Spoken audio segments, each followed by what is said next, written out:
the British soldier. All around the globe you'll find him, from Gibraltar to Hong Kong. Everywhere he stands against the threatening years, staunch symbol of our common will to order.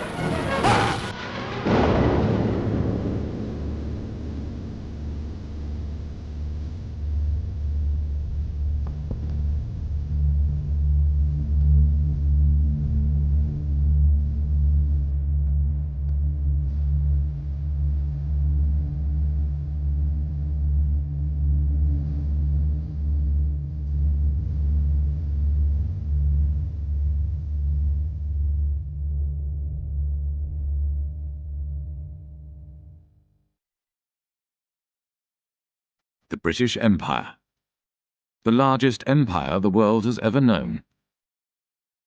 For over 300 years, Britain ruled, its armies conquered, and its bankers proclaimed the might of its currency.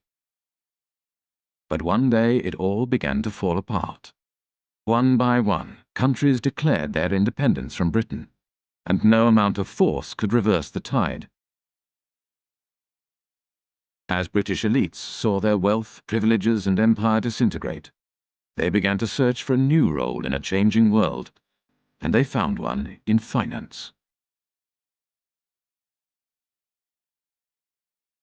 This is a film about how Britain transformed from a colonial power to a modern financial power, and how this transformation has shaped the world we live in.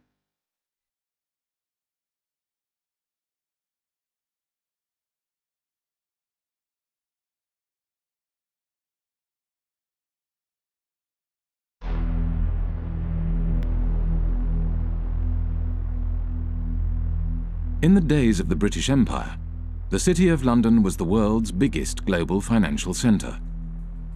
The City of London was the kind of beating financial heart of the British Empire. The historians Kane and Hopkins call it the governor of the imperial engine. All these countries in the empire used to use the sterling currency, and the City of London was kind of the financier of this zone, not just inside the sterling zone, but outside the sterling zone as well. As Britain's empire declined, so too did the City of London. One British Army truck is bombed, killing 2 soldiers and wounding 12. As rioting becomes daily more widespread on Cyprus, young people of high school age take an increasing part in the violence. Here, a group of girls are being dispersed after a rock-throwing battle with British military police.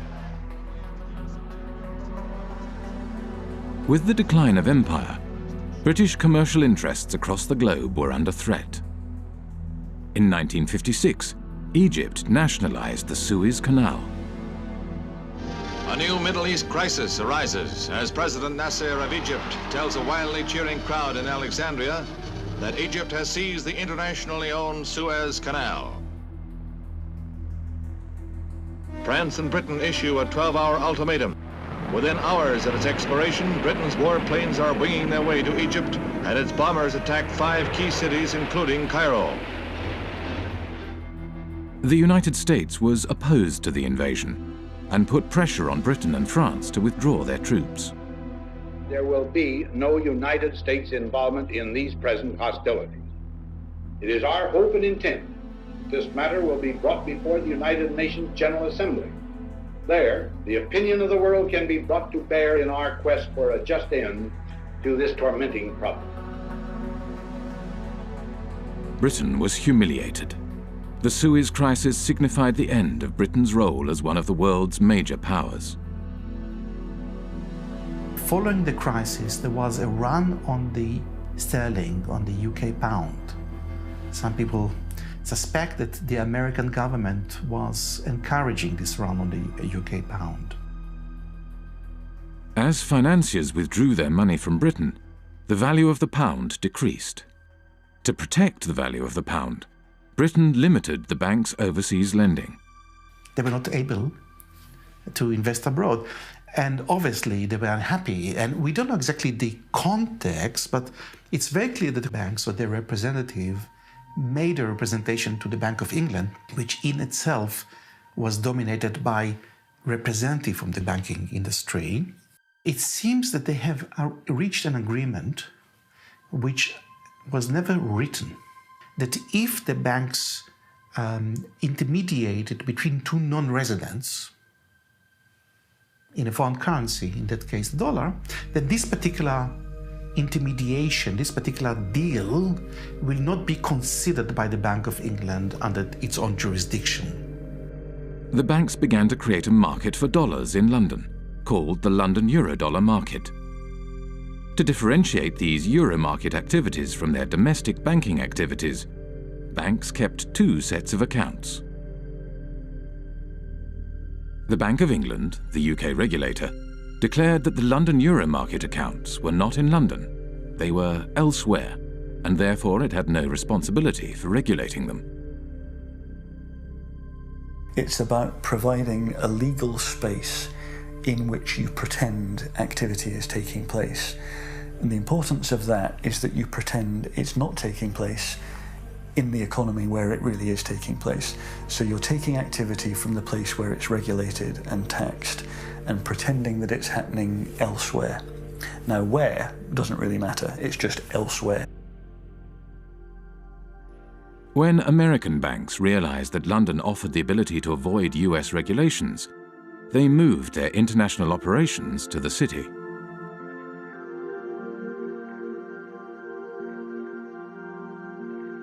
Around the same time as American banks were moving their international operations to London, another new kind of financial space began to emerge, far away from London, in Britain's overseas jurisdictions, the last remnants of empire. Back in the 60s, the Cayman Islands was a complete backwater. The stories go that mosquitoes were so thick in the air, sometimes they were enough to suffocate cows. That's a legend that you hear about the Cayman Islands. I don't know how true it was, but there was nothing happening there. Accountants and lawyers from London arrived in the Cayman Islands and other British dependencies and began to draft a set of financial secrecy laws and regulations.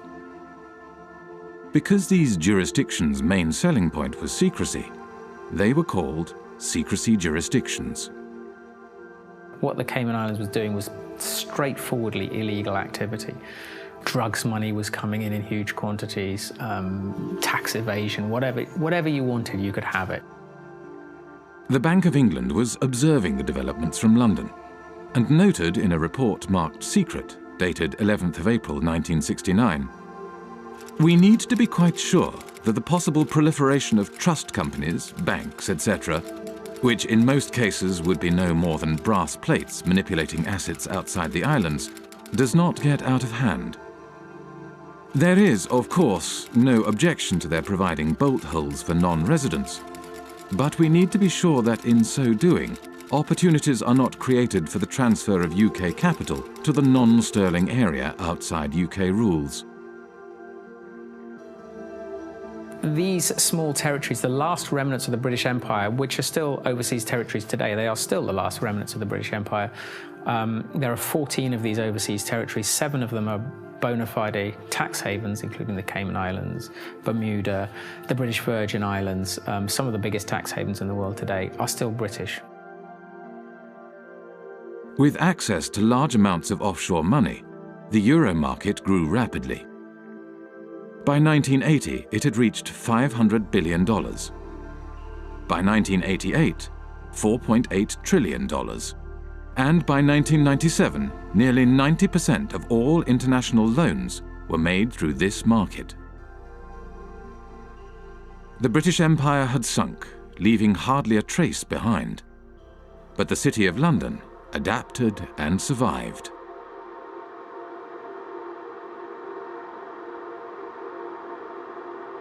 The City of London, London's financial district, is a peculiar place. It has been called a city within a city, a state within a state. It is run by an organisation called the City of London Corporation, a private company that performs all the functions of a local council with a private police force and private courts. Those of you who aren't from the UK, some of you even who are, might not be aware just how weird a thing the little City of London is within the big London. The City of London is a separate entity to the wider London, and it has its own head, the Lord Mayor, who's distinct from the Mayor, who runs the rest of London. Every November, the city stages the Lord Mayor's Show, the world's oldest civic procession.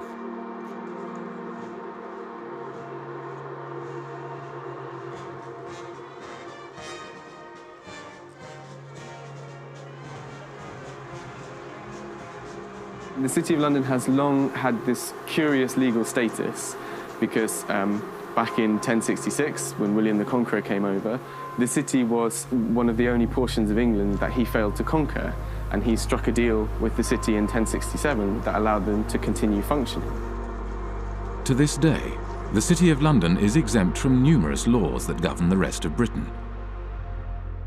Its political system derives from the Middle Ages. The city's electorate is dominated not by its residents, but by the private businesses operating within the city. Its Lord Mayor is selected by the heads of medieval guilds. They have a representative in the House of Commons called the Remembrancer. Apart from the clerks of the court of the House of Commons, he's the only unelected person there. All other lobbyists have to stop, in the lobby. They're not allowed past the lobby. The City of London has a permanent representative in the House of Commons, whose role is to report back to the City of London Corporation and to lobby Parliament on behalf of the city. The Corporation of London, clearly, it's a unique and interesting phenomenon that should have attracted many political scientists, political economists and economists. But I don't know of anyone who has studied systematically the Corporation of London and its impact on policy or economic policy. So we can only surmise. Some people assume or surmise that the Corporation of London is extremely powerful and is able in one way or another to shape British policy, particularly in financial matters. Clement Attlee, the Prime Minister after the Second World War, had something to say about the City of London Corporation. He did, yes. So over and over again, we have seen that there is in this country another power than that which has its seat at Westminster. The City of London, a convenient term for a collection of financial interests, is able to assert itself against the government of the country. Those who control money can pursue a policy at home and abroad, contrary to that which has been decided by the people.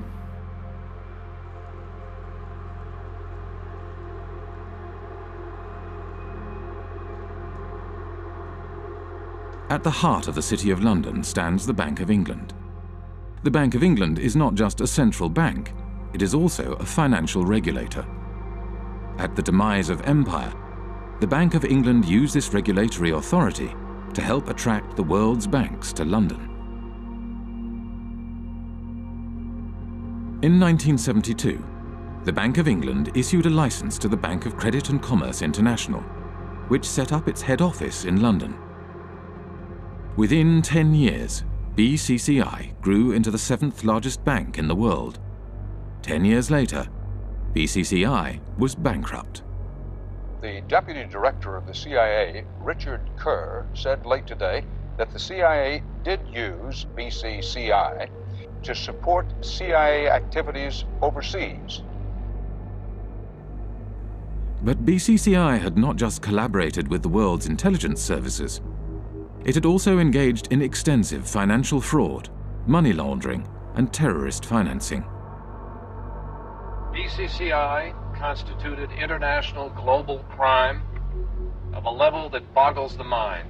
BCCI was financing terrorism. The Bank of England knew it, says the report, but instead of supervising it properly, it tried to prevent the bank's collapse. I am saying very directly that the Bank of England had sufficient information in front of it to close BCCI 15 months earlier than it did. Millions of depositors were hurt in that process. Numerous whistleblowers from BCCI had contacted the Bank of England, yet the Bank of England did nothing. The Bank of England had plenty of time to intervene and investigate, but it did not do so because the tradition at that time, which still survives, is that, well, actually, you have to just kind of send hints and talk over lunch tables with the chaps regulating other chaps, and all would be well. Robin Lee Pemberton, the governor of the Bank of England at the time of the collapse of BCCI, commented, "The present system of supervision has served the community well. If we closed down a bank every time we found an incidence of fraud, you would have rather fewer banks than we do at the moment." London was a place for banks to engage in business that was not allowed elsewhere, where senior bankers did not have to worry about the consequences of their actions. This is one of the reasons why today there are more banks in London than in any other financial centre. In Britain, nobody goes to jail. No bankers go to jail. They generally don't. They are a protected species. And that is part of the offshore business model of the UK, is to say, we will protect you, we will bring your money here, we will look after you. We're not going to put you in prison, we'll let you do what you want.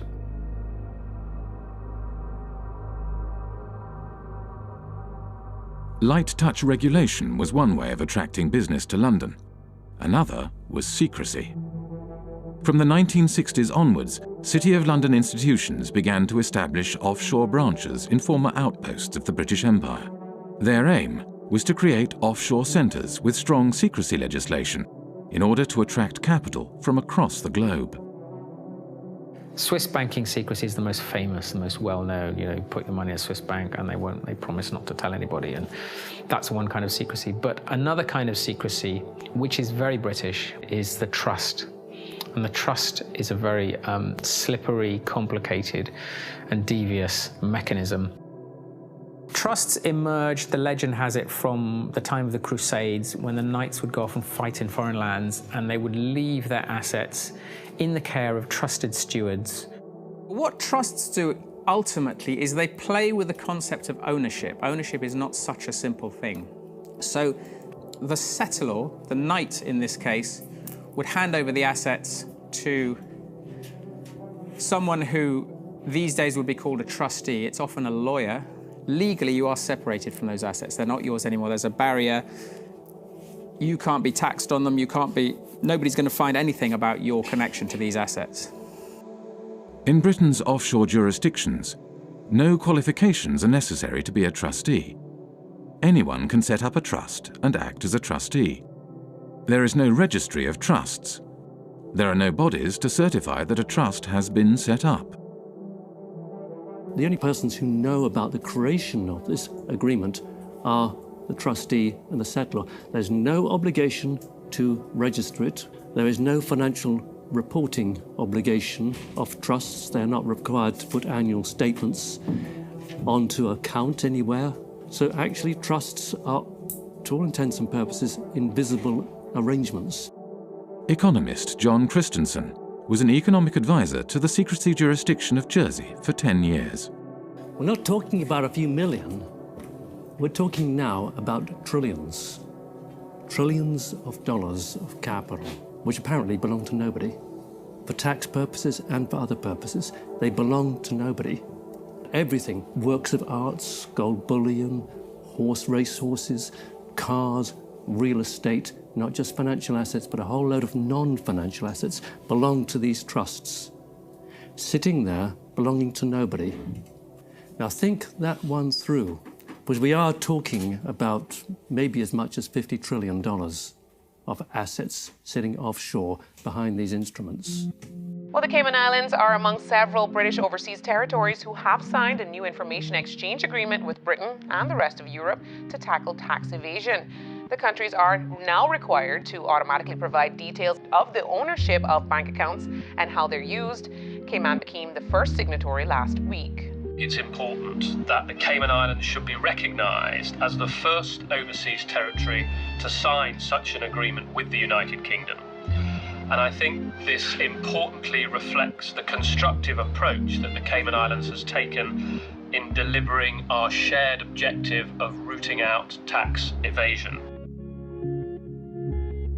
The trust lies at the core of the British secrecy model. They don't use banking secrecy. The Swiss use banking secrecy. The British, of course, are only too willing to kill off banking secrecy because they will then capture a larger market share. That's why the Brits are doing this. Trusts are the basic building block of Anglo-Saxon secrecy, and they form the basis from which complex offshore structures are created. Every secrecy jurisdiction offers a specific set of services, from trusts to shell companies to secret bank accounts and nominee directors. The combination of these services into complex structures, spanning multiple jurisdictions, enables the creation of secrecy structures that are almost impossible to penetrate. An offshore structure will often have a trust kind of sitting at the top of it. The trust will be here managing the assets, kind of controlling the assets. Underneath it, the trust will own some shell companies.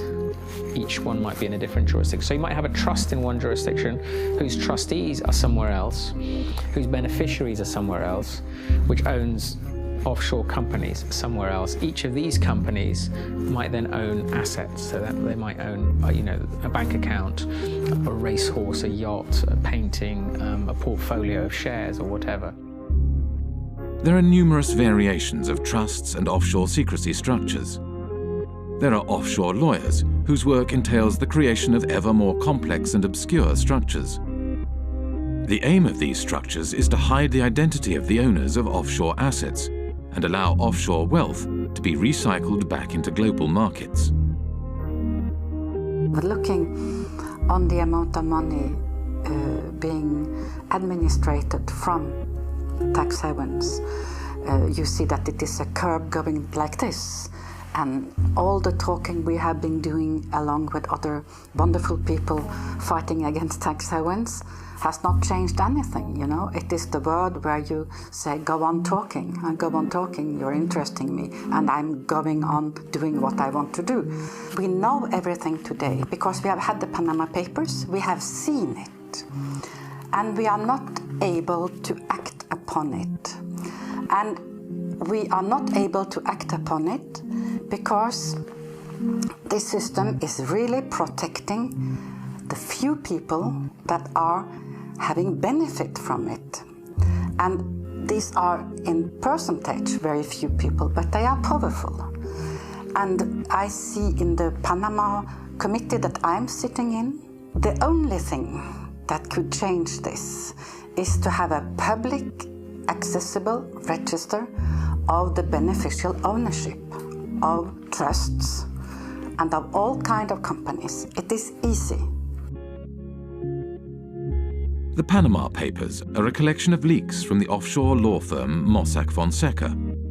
Mossack Fonseca is the fourth largest offshore law firm. The other 9 of the 10 largest offshore law firms are registered in British overseas jurisdictions. When countries complain to Britain about the activities run out of its offshore havens, Britain claims that these places are independent and that there is nothing it can do. I've heard time and time again from officials in Berlin and in Paris and in Washington and in other countries that they've been told by the British government that, yes, they're well aware of what's going on in Jersey and they think it's very unfortunate, but they don't have the powers to intervene. Well, that's a straightforward lie. They do have the powers to intervene, they just choose not to. Britain plays this kind of game of pretending, when it suits them, to pretend that these places are independent. At the end of the day, Britain appoints the governor, appoints lots of senior people in these places. They're responsible for foreign relations and defence, and also they can veto their legislation as well. So Britain has a massive degree of control. Basically, it is controlling these places, allowing them a little bit of political space. During his time as economic advisor to Jersey, John Christensen frequently travelled to London for talks with various British government departments.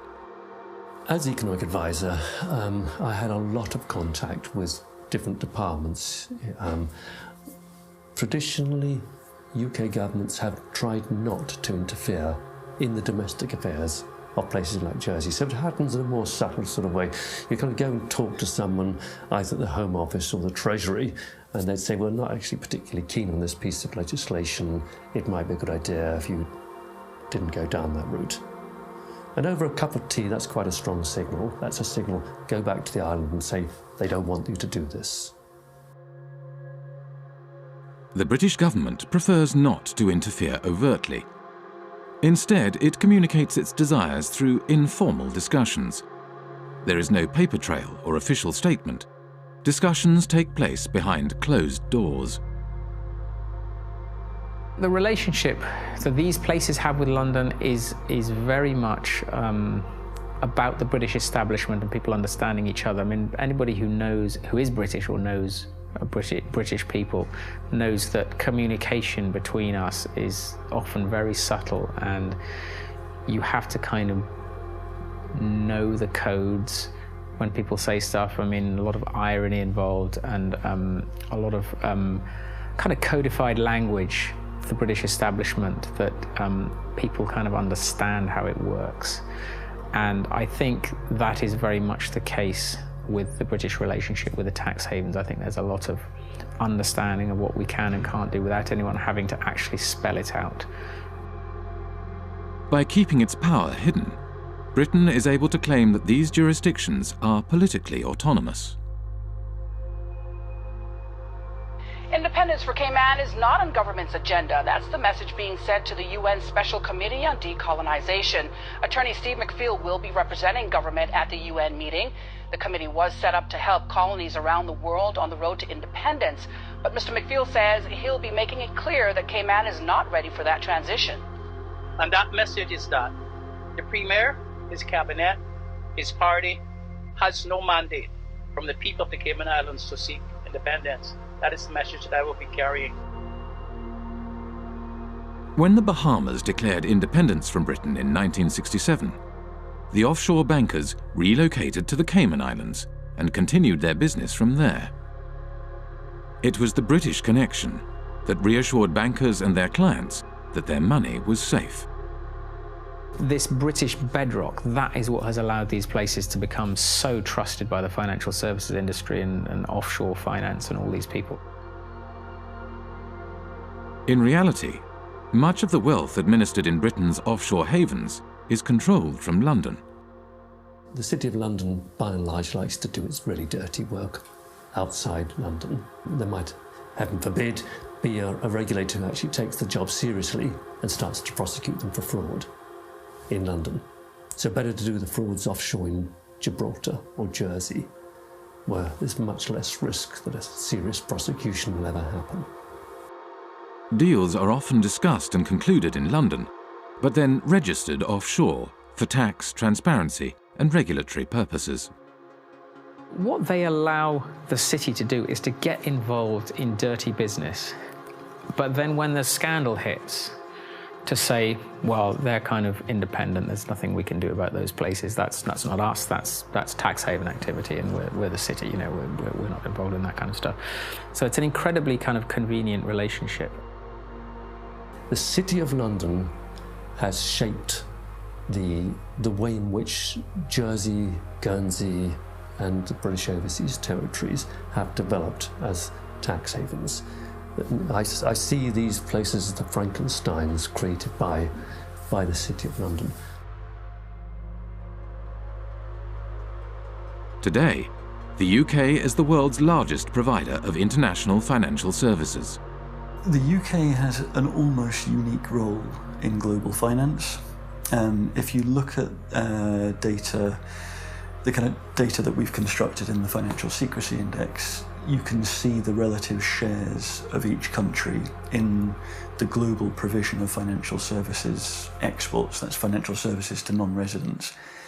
Now, there are two big centres, and everything else is quite small in comparison.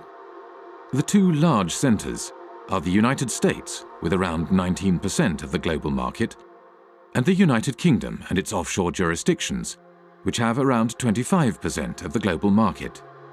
And if you add to that other jurisdictions, ex-colonies, but recently independent, fairly recently, by which I mean Hong Kong, Singapore, maybe even Dubai and Bahrain, and Cyprus, then you reach a figure of nearly 40%. And I think that figure represents better the position of London in the global financial market. The soldiers left, the administrators left all the colonies, but they still kept a significant degree of control over the financial flows from these former former parts of empire in the rest of the world. So you could describe it as a second empire, Britain's second empire, sort of hidden financial empire spanning large parts of the globe. At the time of the British Empire, the City of London was the world's largest global financial centre. Not only Britain's colonies, but also independent countries did their banking in London and used the empire's currency for trade and financing. As the empire declined, so too did the City of London. The establishment of the London Euro market enabled City of London banks to continue to exploit their empire-era networks and expertise, and the creation of secrecy jurisdictions gave banks access to large amounts of cheap money. International banks from across the globe set up branches in London and Britain's offshore jurisdictions in order to take advantage of this new system. This system has taken the place of the occupation, up till 62.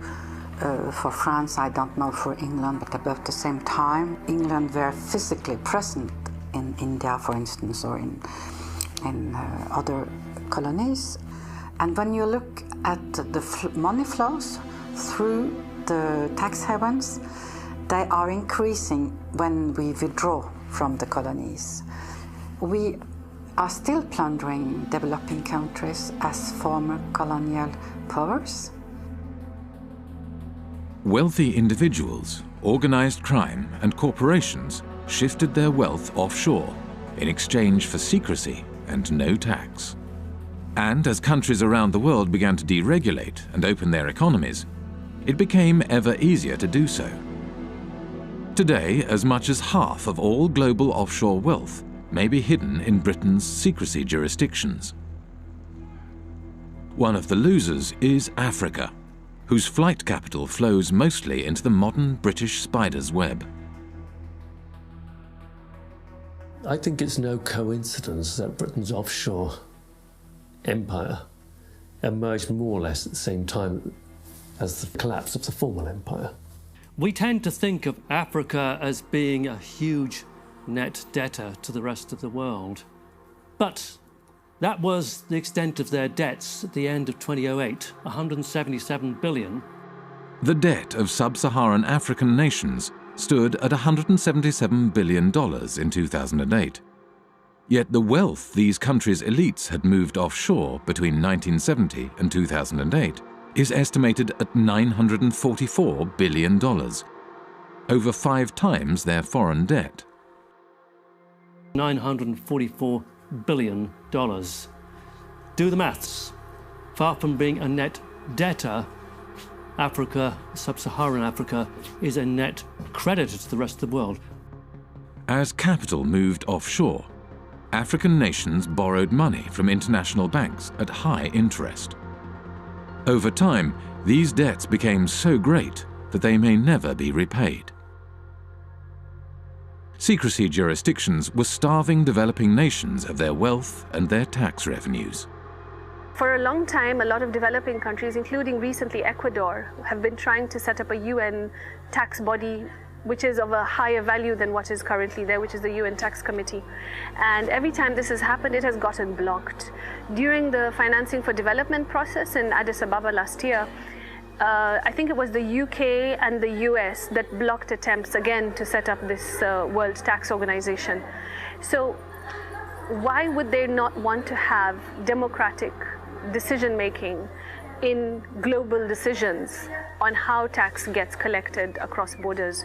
I don't understand this. As long as we have cross-border activity that involves both criminal and legal activity, as long as we're unable to separate the two, this is going to continue to be a problem.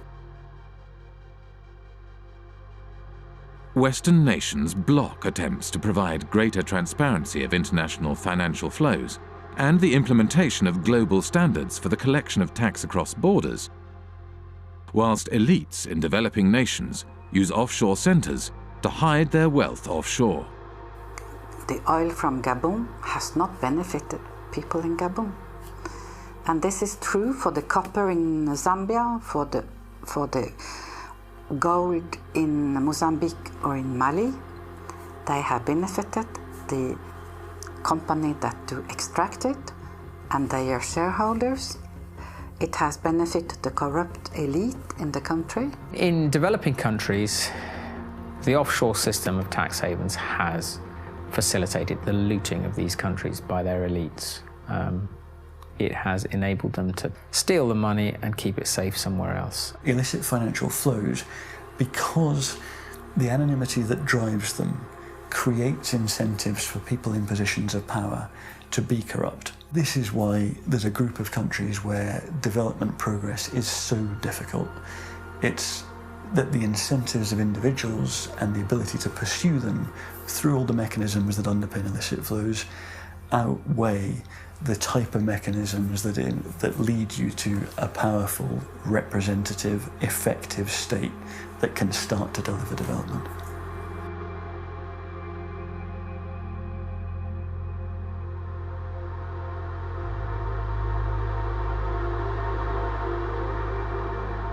Worldwide, developing countries lose over $1 trillion every year in capital flight and tax evasion. Most of this wealth flows into large Western nations like the United States and Britain and enables their currencies to stay strong, whilst developing nations' currencies remain weak. But illicit flows into Western nations also had another unexpected side effect. The economies of the United States and Britain began to financialize. The origins of this financialization, or de-industrialization, go back to the 1960s.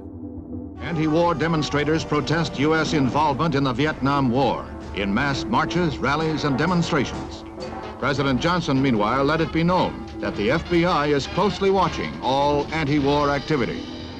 In the 1960s, U.S. economist Michael Hudson was working at Chase Manhattan Bank on Wall Street as Chase's balance of payments economist. During the 1960s, the United States balance of payments deficit was entirely a result of foreign military expenditures. Dollars were flowing out of the United States as a result of the cost of the Vietnam War. The United States attempted to prevent the dollars flowing to Vietnam from being deposited in foreign banks. The government asked Chase to set up a branch in Saigon during the Vietnam War. And as you can imagine, it didn't have windows. It was sort of a fortress. It lost money, but the government went to Chase because it said, if you don't get this money that's being thrown off by the military in Vietnam, then it's going to go into French banks. It'll get to General de Gaulle, and you know what he's going to do every month. He's going to cash it in for gold. That's what the United States was trying to stop. The US was not successful in stopping the outflow of money, so it began to hatch a different plan. In 1967, Michael Hudson was handed a memo by a former State Department employee. In 1967, I was given by a former State Department employee in the elevator at Chase Manhattan a memo from the State Department urging that Chase Manhattan would take the lead in helping the United States become the Switzerland of the world, meaning the flight capital. The State Department, through Chase, asked me to estimate how much money do you think is available if America were to become the new Switzerland, and how do we do it? The plan was to organize offshore banking centers in the Caribbean and elsewhere, and the hot money wouldn't come directly into Chase because that wouldn't be nice and very legal. What happened was that the Latin American criminals, other criminals, drug dealers, all sorts of organized crime would put their money in the offshore Caribbean banks, and these offshore banks would then deposit the inflow in the head office. By moving offshore dollars back into the United States, the US was able to stop the outflow of dollars and support the value of its currency. Every country looks to its foreign exchange rate. And the foreign exchange rate is not only imports and exports, it's capital movements. And if you look at the International Monetary Fund's monthly international financial statistics, you have sort of a steady balance of trade, a steady immigrants' remittances. What goes up and down are called errors and omissions. What the United Nations and the IMF call errors and omissions are flight capital. It's the reason that it's omitted is they don't like to really look at this. In the 1930s, Roy Ovid Hall, economist for the U.S. Commerce Department, wanted to include criminal movements in the balance of payment statistics. And Congress got very upset. I was told in Washington, the argument was, we're a Christian country. We don't want to report crime. It's just, don't look at it. And they forbid him to include criminal money in the balance of payments. I guess now you call it errors and omissions. You don't call it criminal inflow and outflow. In the 1960s and 70s, Britain was faced with a similar dilemma as the United States. Money was flowing out, and this decreased the value of the pound. Britain realized that it, too, could support the value of its currency by opening its domestic markets to the trillions of dollars passing through its offshore havens. But just as in the United States, this had an unexpected side effect. The British banks today, just as in the 19th century, don't put their money into British manufacturing. They put their money into real estate speculation, into financial speculation, foreign currency trade. So the financialization of London has helped deindustrialize the country because it's enabled sterling to be supported by this huge inflow of hot money, this inflow of drug dealing money and criminal money and tax evasion money all over the world that is going to London instead of going to Switzerland, Liechtenstein, or the Caribbean.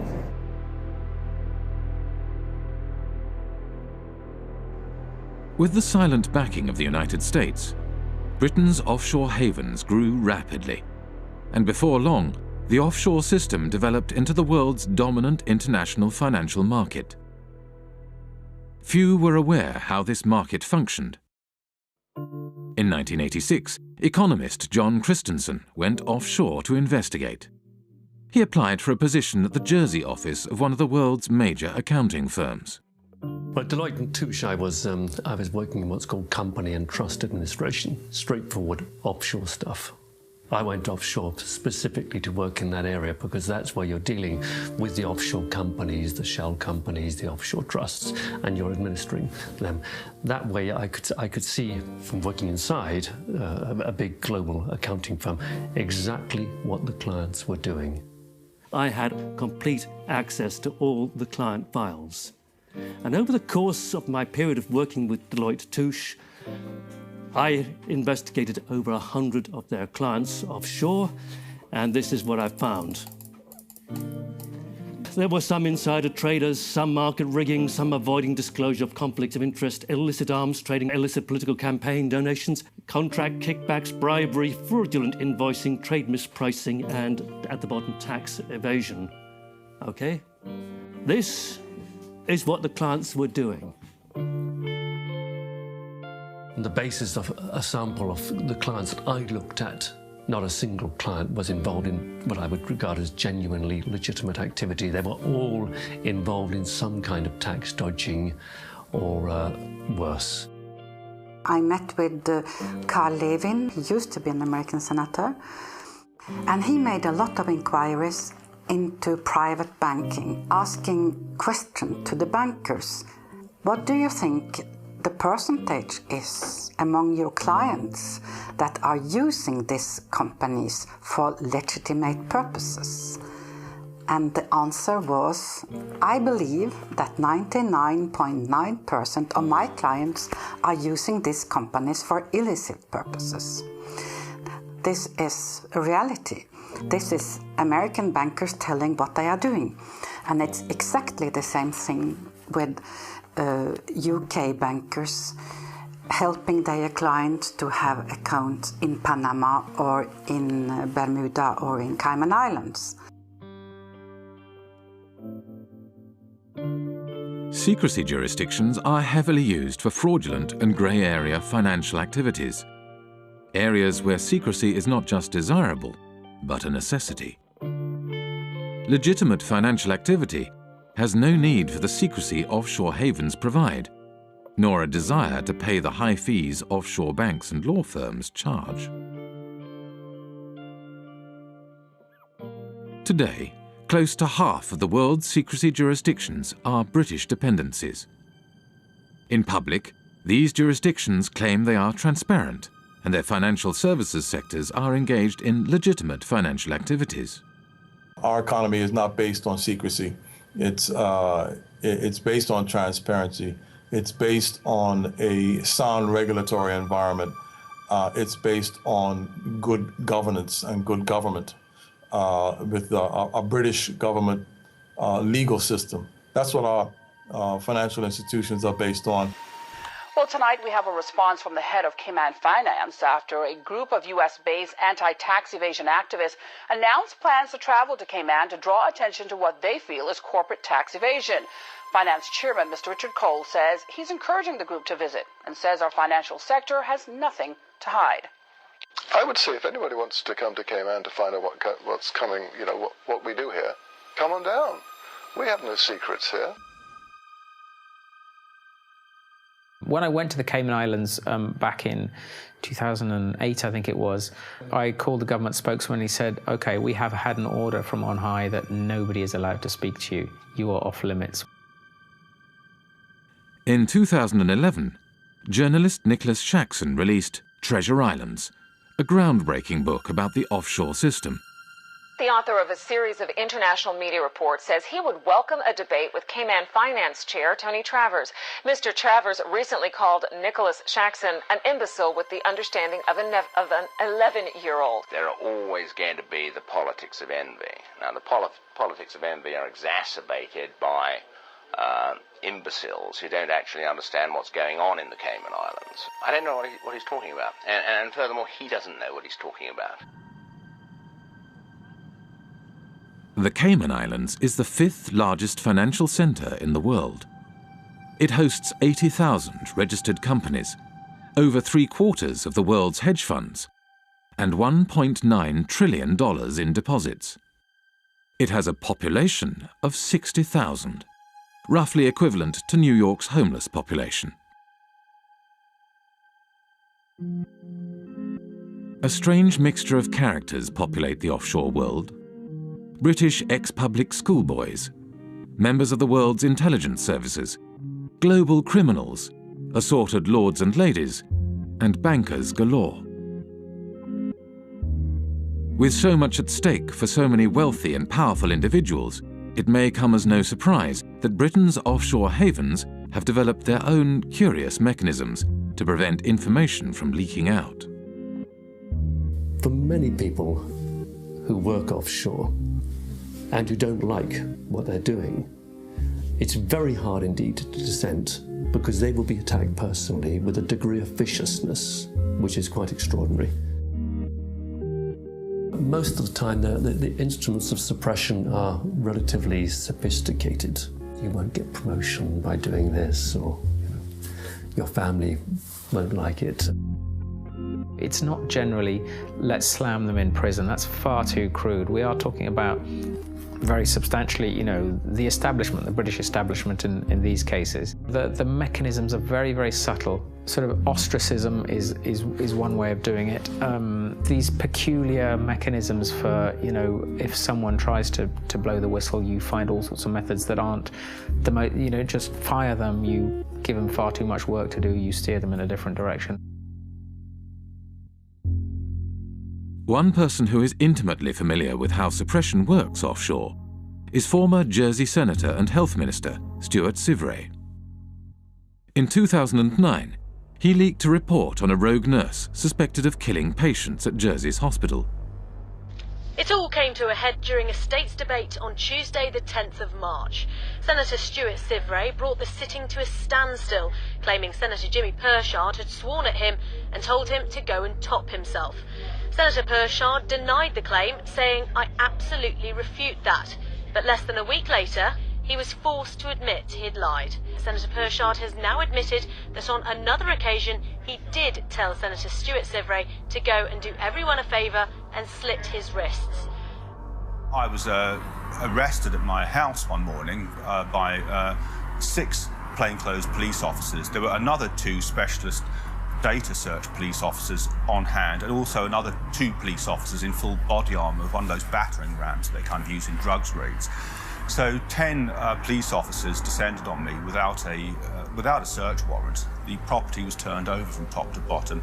All of the computers were seized and searched. All kinds of private constituency data was stolen by the police. Shortly after we began filming, a police officer exited the police station. As he hurried past, he grinned at the camera. The officer was on his way to test the sirens on his motorbike, which he did at intervals throughout much of the remainder of the interview. When it came to prosecuting me, Stuart Sivray was prosecuted under the data protection law. Now, when the authorities were prosecuting me, I claimed that this was a legitimate public interest disclosure defence. And I, with an expert witness, was able to produce a set of reports that effectively destroyed the prosecution case. In reaction to this, the magistrates ruled that Stuart Sivray's defence case, that he had leaked the report in the public interest, would no longer be admissible, but continued to prosecute him all the same, without a defence case. Over the past 7 years, Stuart Sivray has been repeatedly taken to court and imprisoned 3 times. He does not know when or if the persecution will end, nor does he know when he will find himself behind bars again. To look at Jersey from the outside, it looks like it's got a prosecution system, it looks like it's got a court and a legislature, but none of it's real. It's a Potemkin village. None of these systems in Jersey meet the tests of being objective or actually functioning properly. The experience that Stuart Sivray had is, he's perhaps at the blunter end of the scale. He was simply suppressed and taken to court on trumped-up charges. So let's carry on pretending to do the interview. They might get bored. This is the kind of how oppression happens in Jersey. You see, all kinds of little things get done to harass people. Even they don't often go to the kind of extremes that they did against me in terms of actually arresting me and putting me in prison. But the authorities use all kinds of other lesser little methods to interfere with people, kind of sabotage things. Obstruct people, make life difficult for people. If you annoy the establishment in Jersey, you won't get a job here. Your children won't get decent jobs. That's kind of how it works. I went to Jersey in March 2009 with Nick Shaxson. About 24 hours after we arrived in Jersey, we were there for several days. Nick said, have you noticed that we're being followed? Ever since we arrived at the airport, we've been followed. He said, don't look now, but we're being followed now. Turns out he was quite correct. We were being followed. And I found that very disturbing indeed.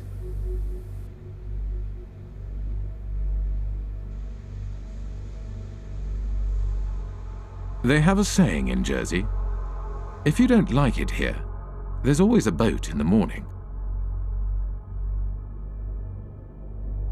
Jersey Finance promotional literature states, Jersey represents an extension of the City of London. It's where the City of London chooses to do many of the activities which they couldn't do in London itself. We're here just to talk about this one company called Appleby. I'll just read what they say on their website. Members of the firm, Appleby, have gone on not only to political office, but also in a number of centres, Bermuda, Jersey, the Isle of Man and the Cayman Islands, to senior judicial office. So essentially, they're boasting of the fact that their staff and their partners have a real interchange between the people that are in power in these offshore financial centres. The same lawyers and accountants who set up and administer offshore trusts also occupy senior political positions. In Britain's offshore world, Most politicians are in business. They lobby for business and promote business interests. They draft, refine, and pass legislation. Politicians sit on the boards of the companies they are supposed to regulate. There is no place for dirty money in Britain. Indeed, there should be no place for dirty money anywhere. The challenge I'm laying down for every country today is to root out the rot of corruption, to ensure transparency over what your own companies are doing.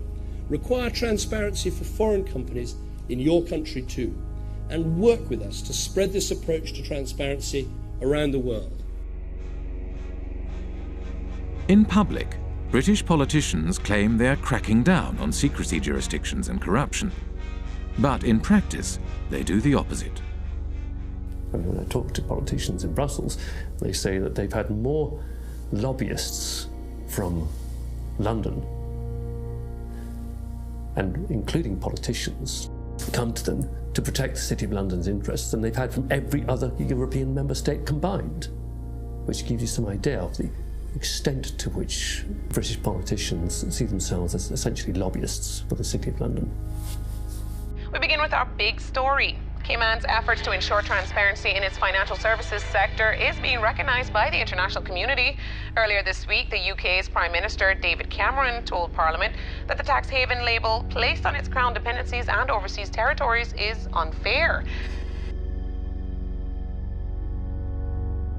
Many British politicians have personal and business ties with the City of London and British secrecy jurisdictions. Former British Prime Minister David Cameron's father, Ian Cameron, was an expert in offshore funds and was involved in offshore trusts from the 1980s onwards. At this courthouse behind me here in St Helier, we found this. It's a document called a grant of probate, and it's attached to the English will of none other than Ian Cameron, David Cameron's father. Say hello to Mum and Dad. Hi, how are you? Good to see you. Ian Cameron was certainly a wealthy man. In 2009, his personal fortune was estimated by researchers for the Sunday Times Rich List at £10 million. Yet when Ian Cameron died in 2010, his estate was much smaller than might be expected, just £2.7 million. In many cases, it's the politicians and their cronies and their families and so on, and the business people who sponsor the political parties, who are using these offshore services themselves. So they've got no personal interest in closing it down. If they wanted to close it down, they could do it tomorrow. The fact of the matter is they don't want to do it because they themselves are complicit with the process. If you come from the same kind of background, you know the right people, then all the kind of legal niceties will often fall away. You can get away with doing all sorts of things that they wouldn't just let any old person, you know, if you came knocking on the door saying, can you set up an offshore company to do this, they'd tell you to get lost. But if you're part of the networks, you can do these kinds of things. So that's a very important part of the whole system. Upper class British public school kind of establishment that has been there since, you know, for centuries.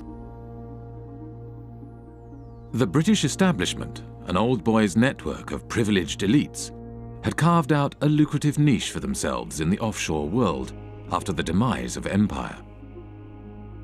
They transformed themselves from administrators of empire into financial handlers for the global elite and multinational corporations.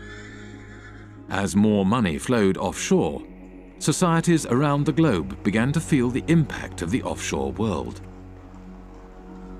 The reality is not what you believe, that your prime minister has the power to decide on the future of your country. The power is hidden here. We have country after country around the world where the lack of financial transparency about taxation, about ownership, about corruption has undermined the extent to which governments deliver representative policymaking for their citizens. You know, we have extreme cases like the hiding of tax evasion by people in finance ministries in Greece, in France. But we also have this system that in general is geared towards anonymous company ownership, the anonymous ownership of properties across London, of half of the land in Scotland.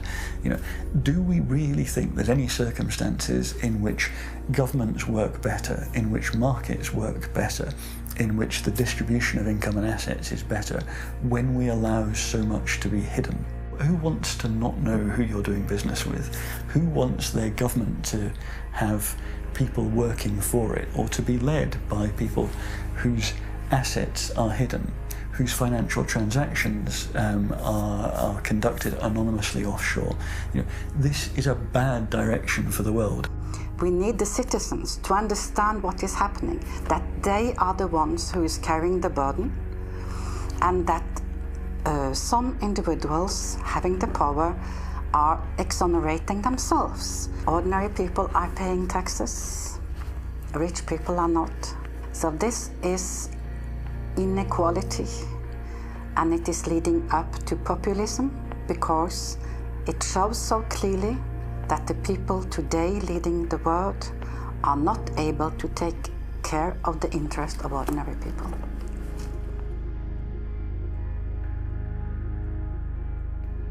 Back in the 60s and 70s, you know, tax evasion or pushing back against taxation, it was kind of seen as anti-establishment. So, you know, the Rolling Stones and Phil Collins, all these people kind of going offshore, going away.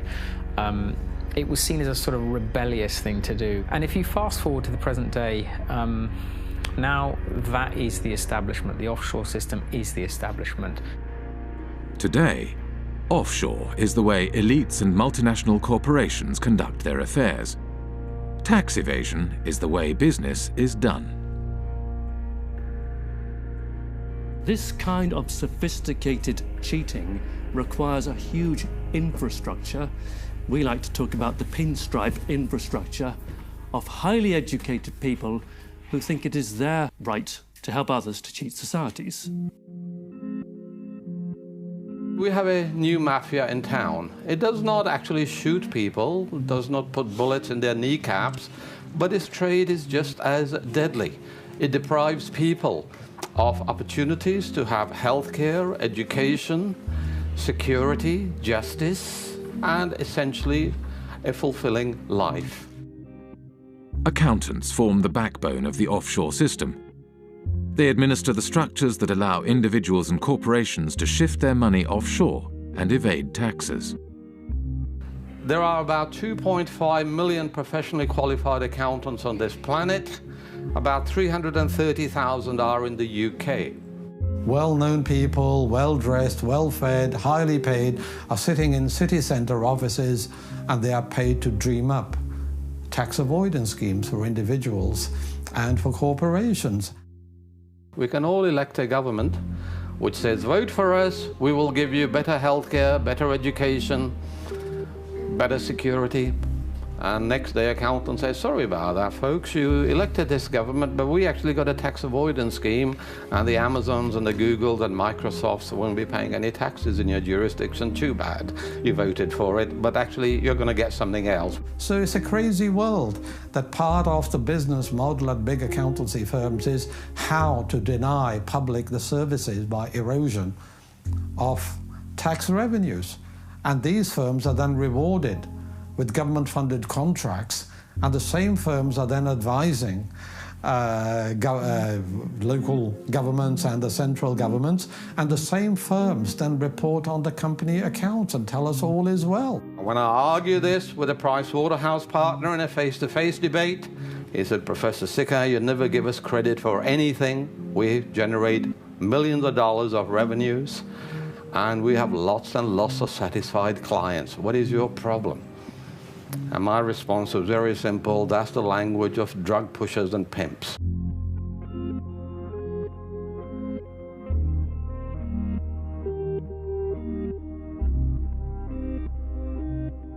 In Britain, a new breed of civil servant was rising to the top. One such civil servant was Dave Hartnett, who rose to the top of HMRC, the UK tax authority. Dave Hartnett had a new way of collecting tax. Deals would be negotiated on an individual basis, behind closed doors. In the case of the largest clients, Dave Hartnett frequently led the negotiations himself. British Telecom was one of the first companies through the programme and received a refund of over £1 billion. BT's chief executive, Ben Verweyen, wrote, "Earnings per share up 14%, and nice to know that we have a £1 billion credit from the taxman." Dave Hartnett claimed this approach was more efficient. Litigation in the courts is really phenomenally expensive in this day and age all over the world, and I think is to be avoided where possible. And the art is to persuade people to pay by strength of argument and the like.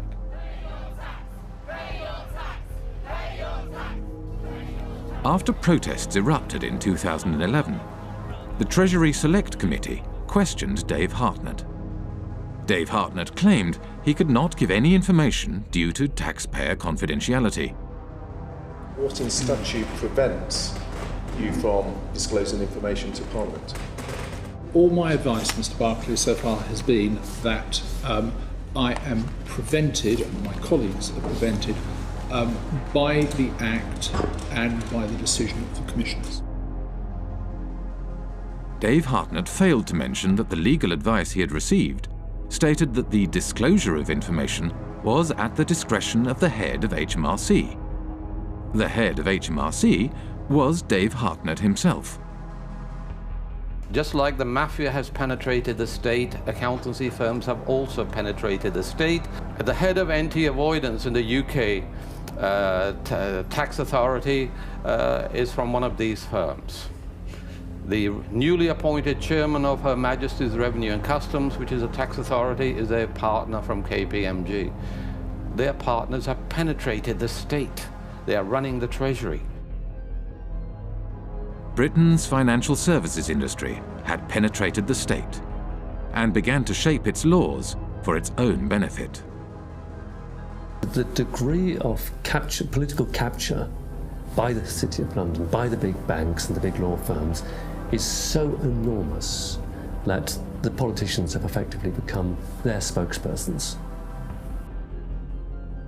With the government unwilling to act in the interest of the public, a group of protesters confronted Dave Hartnett at a private event in Oxford. Hi everybody, I'm sorry to interrupt. I'm just going to take a few moments of your time. Here tonight to present Dave with an award. It is the Lifetime Achievement Award for services to corporate tax planning. Thank you. Thank you very much. Dave's been a great friend to the industry, a great friend to many of us over the years, and really we just can't thank him enough for what he's done. Obviously us at Vodafone, it saved us billions off our tax bill, and our friends at Goldman Sachs as well, we've also saved us millions as well. 25 million or so. These people are trespassers and intruders. And I know you've had problems with pesky This is an unlawful conspiracy to trespass. And you will go, sir. You will depart immediately before we set the dogs on you.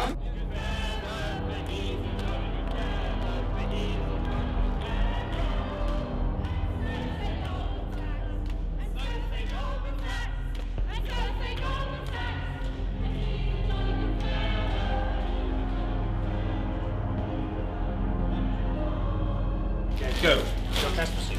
So sorry. Please you are trespassing, scum. Go.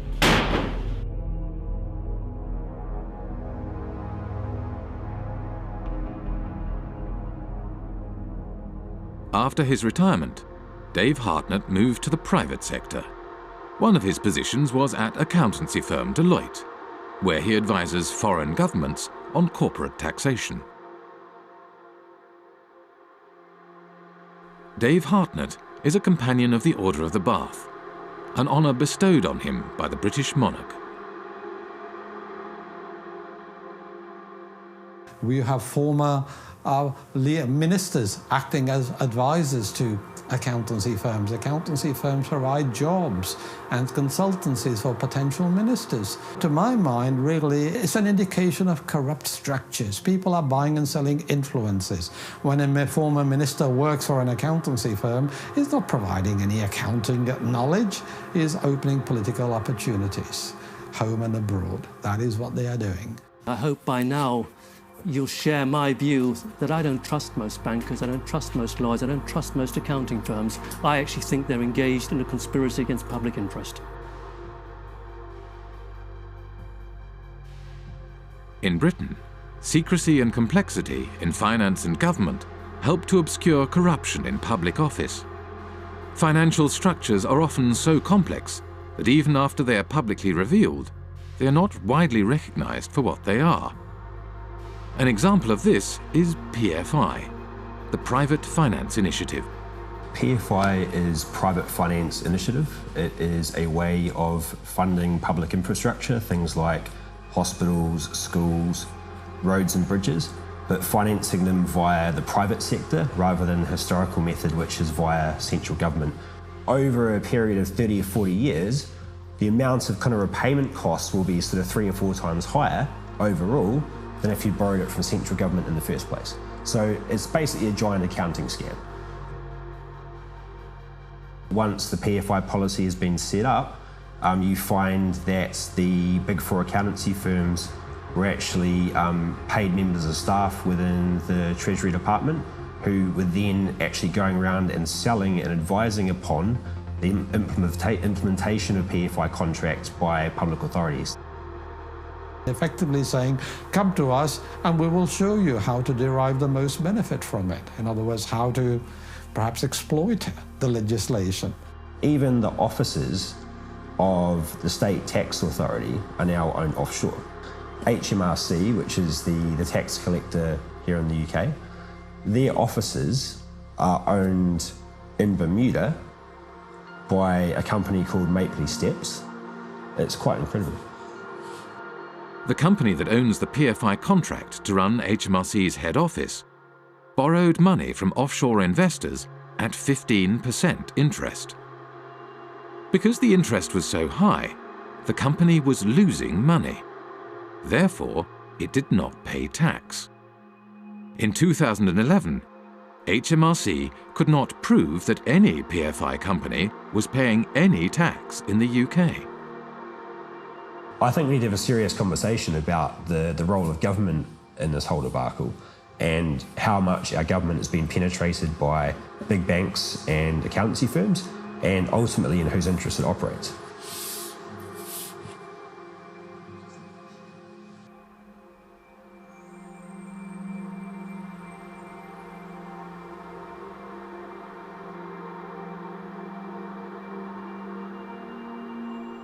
The reason we were protesting outside the Africa PPP conference is that we wanted to make sure that citizens back in Africa should hear about the fact that such policies have been a complete failure here in the UK. We know that these products are not being marketed to African countries in their own best interests. Their only motivation is to spread the reach of financial services into new markets. It's all being promoted in the interest of the City of London. What you're seeing is basically a second form of colonialisation.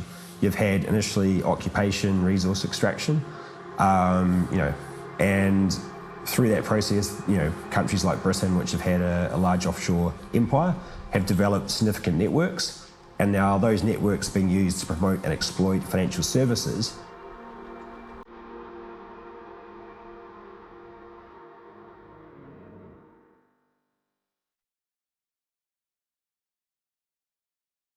The City of London was the beating financial heart of the British Empire.